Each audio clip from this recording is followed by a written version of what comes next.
អ្នកទាំងអស់គ្នាសាកសម័យមើលបើសិនជាអ្នកគឺជាក្មេងស្រីម្នាក់នៅទីជនបទកំពុងខិតខំរៀនសូត្រដើម្បី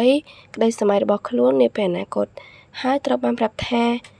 ឈប់រៀនទៅក្តីស្រមៃរបស់អ្នកគឺគ្មានតម្លៃនោះទេព្រោះតែអ្នកគឺជាក្មេងស្រីតើអ្នកមានអារម្មណ៍ម៉េចដែរដោយសារតែឃើញបញ្ហានេះហើយទើបពួកយើងសិក្សាអំពីបញ្ហានេះពួកយើងក៏បានចុះទៅសម្ភាសកុមារីដែលពួកគាត់បានឈប់រៀនក្រោយពីការសម្ភាសពួកយើងក៏បានទទួលបញ្ហាធំៗចំនួន3ដែលហេតុអ្វីដែលពួកគាត់ឈប់រៀនគឺទី1ដោយសារតែគ្រួសាររបស់គាត់ខ្វះខាតគ្មានប្រាក់ឧបត្ថម្ភឲ្យគាត់រៀនបន្តដូច្នេះគាត់គ្មាន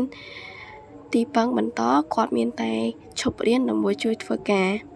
ហើយទី2គឺសាលារបស់គាត់នៅឆ្ងាយពីផ្ទះដែលគាត់ពិបាកក្នុងការធ្វើដំណើរទៅសាលារៀនហើយទី3គឺគាត់ជានារីត្រូវបានគេកំណត់កម្រិតនៃការសិក្សារបស់គាត់មិនអាចរៀនសូត្រខ្ពង់ខ្ពស់បាននោះទេតែគាត់ត្រូវតែឈប់រៀនជួយធ្វើការជួយធ្វើកិច្ចការផ្ទះសម្បែងនានានេះគឺជារូបភាពមួយចំនួនដែលពួកយើងបានចុះទៅសម្ភាសដោយផ្ទាល់ជាមួយអ្នកដែលជួបបញ្ហាហើយនេះគឺជា data ដែលពួកយើងបាន search មកពីអ៊ីនធឺណិតដែលបានបង្ហាញថាក្មេងស្រីទូទាំងពិភពលោកហើយនិងក្មេងស្រីនៅតាមតំបន់ប្រទេសកំពុងអភិវឌ្ឍក៏ដូចជាកម្ពុជា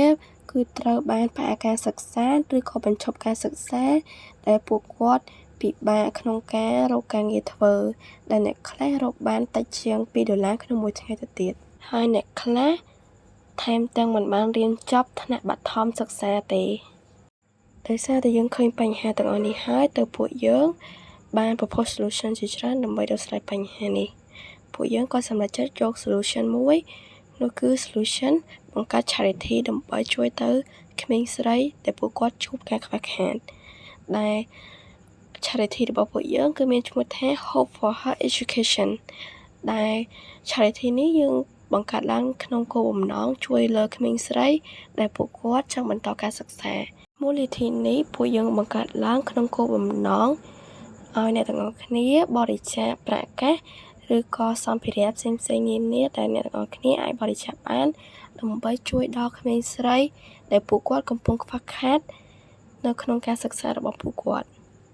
នេះគឺជាដំណើរការរបស់មូលនិធិរបស់យើងដែលដំបូងពួកយើងនឹងចាប់ផ្ដើម collaboration ជាមួយនឹង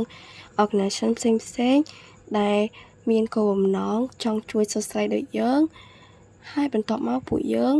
នឹងបង្កើត social media ដើម្បីចែករំលែកនៅព័ត៌មានពីមូលនិធិរបស់យើងដើម្បីឲ្យអ្នកទាំងអស់គ្នាបានដឹងពីមូលនិធិរបស់យើងឲ្យពួកគាត់អាចចូលរួមបរិច្ចាគនៅសម្ភារៈនានាឬប្រកាសដើម្បីជួយក្មេងស្រីបន្ទាប់ពីយើងទទួលបាននៅការបរិច្ចាគទាំងអស់នេះហើយពួកយើងនឹងបញ្ជូនសម្ភារៈឬក៏ប្រកាសផ្សេងៗដើម្បីទៅឲ្យដៃគូសហការរបស់ពួកយើងដើម្បីឲ្យពួកគាត់យកទៅជួយសិស្សស្រីឲ្យពួកគាត់អាចបន្តការសិក្សាបាន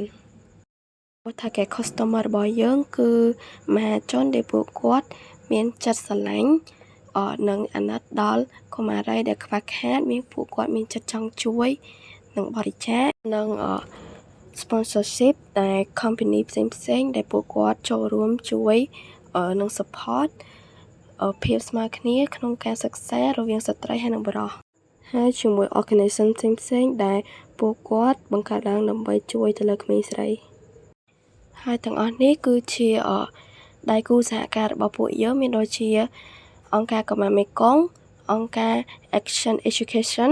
អង្គការ CCAN និងអង្គការ Cambodian Village Fund ចំពោះ our commitment ពួកយើងនឹងលើកកម្ពស់នារីនៅក្នុងវិស័យអប់រំដើម្បីឲ្យពួកគាត់បានទទួលបានការសិក្សាខ្ពង់ខ្ពស់ឈ្នះនៅឧបសគ្គទាំងអស់ធ្វើឲ្យពួកគាត់អាចទទួលបានឱកាសល្អៗនៅក្នុងជីវិតរបស់ពួកគាត់ក៏ដូចជាការងារល្អៗដើម្បីឲ្យពួកគាត់អាចជួយខ្លួនឯងហើយនិង community របស់ពួកគាត់ហើយនឹងធ្វើឲ្យជីវិតរបស់ពួកគាត់អាចរស់នៅល្អប្រសើរជាងមុនសម្រាប់សម្ភារៈផ្សេងៗដែលបានមកពីការបរិច្ចាគពួកយើងនឹងតែងតែទទួលយកទាំងអស់ហើយនឹងមានភាពស្មោះត្រង់និងមាន responsible សម្រាប់សម្ភារៈទាំងអស់នោះដែលបានបញ្ជូនទៅជួយពួកគាត់យ៉ាងពិតប្រាកដហើយនេះគឺជា team របស់ពួកយើងដែលយើងមាន team lead media and design sponsorship financial and logistics.